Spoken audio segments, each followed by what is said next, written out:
jolt and then you'll die.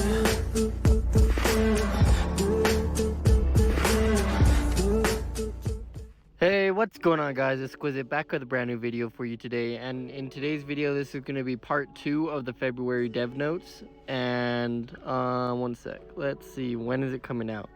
It is coming out announced later, so I would say just still at the end of the month it should be coming out. But this is going to be a good update, so we're going to go over the first 2 heroes and then go over everything after that.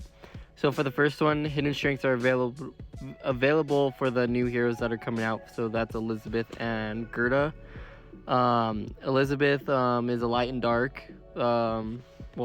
dark hero. You could summon it in spirit summon and or light and dark summons. She is an archer, a dark, and a natural 5-star. Her first skill is Thorns of the Blood Red Rose. Flings blood-sucking rose thorns at a target enemy. Successful hits knock the target back 2 tiles and recovers 10% up to 40% of damage inflicted as HP. Successful crit hits applies poison on the target for 1 turn.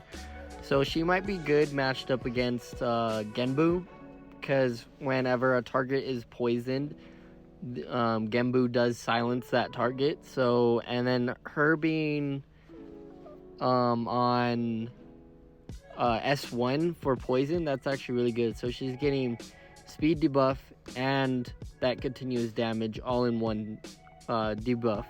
So that's going to be really good. I'm already liking her already. The next one is going to be Bloodstorm. Damages enemies within a target area by creating a Bloodstorm. Successful hits increase your crit rate for 1 turn and have 40% up to 50% chance to reduce the mobility of enemies hit for 1 turn. Every successful hit reduces the cooldown of Thorn Stab by 1 turn.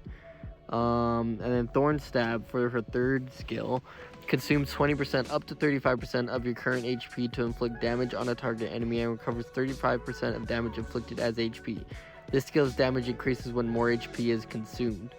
So she's gonna be good. I would say not as much as I would say her as a bruiser more, not really as like a DPS, like a fast bruiser, kind of like an Esperanza, but like about the same stats as Esperanza, I'd say. So I think she'd be really good. So the more health she consumes, the more damage that she'll be doing. And for her 4th skill, which I think is that's her passive, Vampire Queen Empowerment. With Vampire Queen's Empowerment, Elizabeth's max HP is increased by 10%. If Elizabeth's HP is below 50% at the start of the turn, she recovers herself at 3% of max HP of the ally with the highest max HP.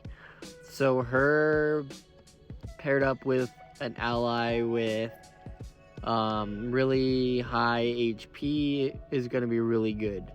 So she's going to be good like everywhere, probably arena. She's going to be good in TOH just because of that poison.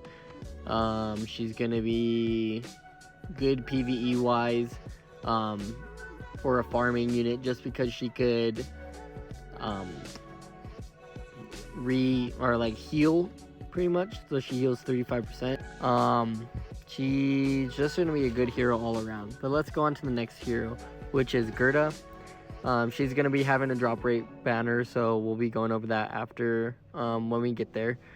She's a natural 5-star priest and a water element. Her first skill is Pillar of Ice. Hurls a pillar of ice imbued with the Ice Dragon's powers at a target enemy. Successful hits have a 45 up to 55% chance to stun target for 1 turn. This skill's damage increases when you have more active buffs. So she's like a DPS priest, maybe? Heals a target ally with the Ice Dragon's touch, recovers 35% up to 55% HP of the target ally, and removes all their debuffs. Successful removing debuffs reduces the cooldown of all your skills by 1 turn. So that's the Ice Dragon's Touch, or S3. Uses Pillars of Ice imbued with the Dragon's powers to protect allies. Grants increased defense to surrounding allies for 1 turn, and grants them a Reflect debuff that has 30% chance to reflect debuffs for 1 turn. So these 2 heroes are kind of like a Genbu all in one, or like split up into 2 heroes kind of. If one of Gerta's buffs disappears at the end of the turn, she grants a shield to all allies for 8% of their max HP. Excludes stolen buffs or removed buffs. So that's pretty cool. So when she runs out, she's going to be doing more buffs on your team. So I think she's going to be really good in PvP. Probably really good in Alter Realm as well. But yeah, that's the 2 5-stars that we're getting this new update. Let's go on to the next part. The new hidden strengths, added hidden strengths for certain heroes, which is going to be Uriel, Mikoto, Verdandi, and Vertra. I already have all the pieces for Vertra, so if you haven't already, I would farm those pieces.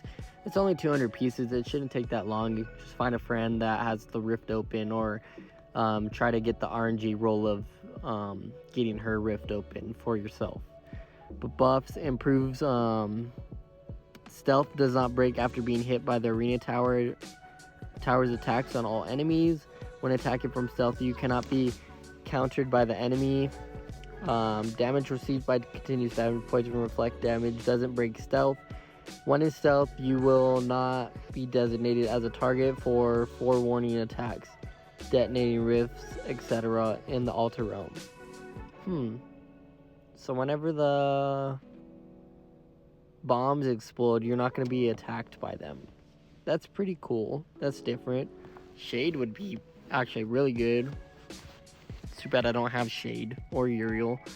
Alter Realm, you will be designated as a target for forewarning attacks if you are the only one alive.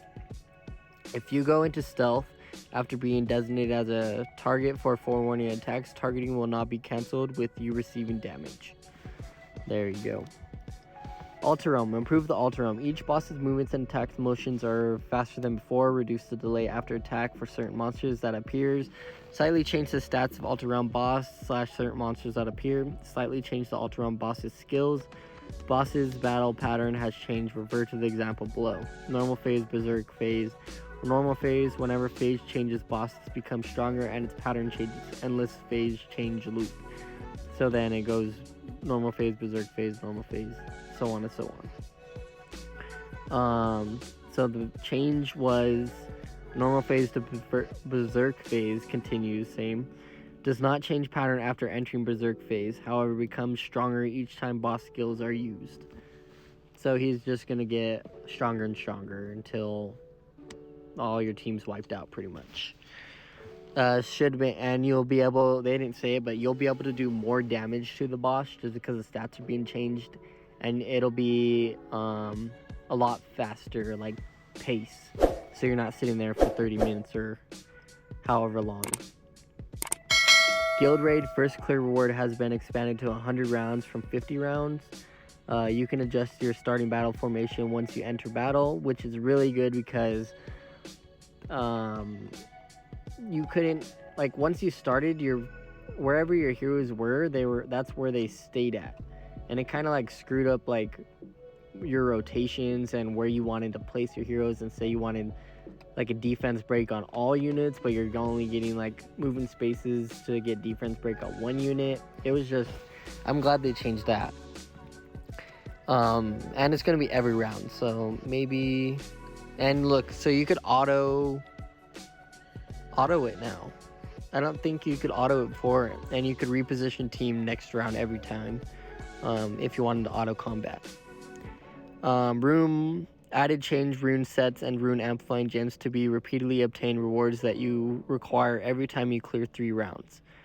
So they're finally adding some magical grade stuff in there for the amplifying and transmutes. So that's really good. Another way to farm them, because there's no way to farm them really besides Alter Realm or refreshing shop. So Monday it's going to be Destruction, Two-Edged Guardian. Tuesday, Life Charge, Havoc, Explosion. Wednesday, Swift Prophet, Stone Skin, Vampire. Thursday, Patience, Pincer, Vanguard. And Friday, Regeneration, Revenge, Resistance, and Earthquake. So that's going to be good. Hopefully we could get some good transmutes and everything, so we could up those rune qualities. Added rewards to the tower clear, rewards for the element towers. Hopefully they backtrack this, because I know some people are at like a level 150. It looks looks like it only goes up to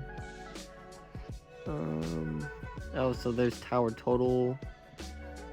It looks like it only goes up to 104. If they might change that, but so we're gonna be getting more rewards and everything from that.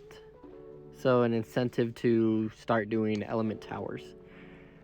Arena added a feature that allows you to test attack or defense. Arena entry ticket is not consumed when testing your defense. Made improvements so that you can upgrade the defense towers in the store/honor or store, and then the tab honor store tab, as you can see right there. Summon. So this is going to be the 5-star Gerta drop rate. It's going to be available for 2 weeks, as well as summoning mileage that was earned only for legendary summon, light and dark summon can now be earned from other summon features. For knights with a history of using the following 5 summons, we plan to provide additional points for each mileage feature by the number of summons performed. Points will be given during update maintenance. So that's good. They're backtracking. Hopefully it's a good amount of backtracking, because I mean, those people that have summoned like a lot, I think I'm around like somewhere stupid like 12,000 summons, or probably even more than that. That hopefully we get backtracked for all these summons and scrolls that we've used. A good amount, at least. Maybe a couple like free summons just for like being like a day 1 players or anything like that. I don't know how they're gonna actually like backtrack that for us. But light and legendaries, dark legendaries, water, fire, tree, they're all going to be having points applied to their mileage. So you should be able to get up there to summon actual like element based units. Like light for light, if you summon a light. I don't know how it's going to work yet, but let's get some free summons hopefully if you've summoned a lot. They're going to be doing new packs, which is going to be, this one's going to be available after level 3. Select legendary summon scroll. Oh, there's going to be new scrolls too. A lot of, an arcane awakening scroll. I don't know what that is. Maybe it automatically awakens them. This one's going to be available at level 20 for 10 days. 6-star promotion ticket. I like that. L&D and another Arcane Awakening. Divine Summon Scroll. Memories. This is going to be available at level 40. 2 legendary. 2 L&Ds. Runes. This pack is available at level 60 for 15 days. 5-star Hero Select Summon. Ooh. That one's a good one, because then you could actually pick up Gerta without trying to waste gems on Gerta. And a Divine L&D. Wow, they're giving out Divines. I like it. It says big sale, so we'll see if they're worth it whenever they come out. The new Frag Costume adds HP, adds crit damage plus 3%, 250 costume coins. Collection, they're adding the new heroes to the collection as a completion reward. You'll be getting crit rate and HP. So that's for Gerta and Elizabeth collection. Improvements, Rune Rewards, they're going to be doing batch selling, which I think it's good. But whenever I'm running so much rune dungeons, I mean, and just like repeating, I'm not really looking at the runes, so I'm glad they added the rune batch sell for the filters when you're looking at all your runes. So you could just set a filter, save the setting, and then just real quick, boom, and sell all the runes, and you'll be set. I was kind of already, because it already kind of like saves your rune settings from the last time you went in there. So I was just keeping it at that, so whenever I was running. So now you can sell everything all at once. These are the last things. Auto combat on and off features can be arranged during non-ally's turn. In-game mailbox previously unlocked after 1.2 is now unlocked after 1.3. Erase the material hero requirement for craft gold coins. So this part is huge. This is gonna be your incentive to farm fodder and get into the ancient store. So the current is only material heroes that match the required origin grade are allowed. Change material heroes that match or higher than that required star origin grades are allowed. Example, promoted heroes. Promoted heroes. Promoted heroes. Let me say it again. Promoted heroes. Promote those heroes to 5 stars. Those level 1, those slimes, those trolls, those archers, little archer goblin trolls, whatever. Promote them to 5 stars and get yourself some pillars and some everything. But that's huge. That's huge. I mean, you do still have to farm. You still have to get the fodder. You still have to do everything. But that's huge. Promoting heroes and then getting ancient coins. That's so good. Leader heroes, locked heroes, heroes doing quests, heroes on arena defense, and heroes on guild wars defense are not displayed as material. But everything else, fodder, farm. That's just probably the best part of this whole update. But that's gonna be it for you guys today. Please like, comment, and subscribe. Let me know down in the comments what you guys think about all these changes and the heroes, and how they're gonna affect the gameplay, or where you guys think the new heroes are gonna be used in, or how the new hidden strength is going to be for the new 4 heroes that they said. There's just a lot of good stuff this update, and the devs are looking out for us, and I just want to thank the devs. You guys are amazing. You guys are doing a lot more for the community than ever before, and it's actually showing. But thank you guys. I'll see you guys next time. See ya.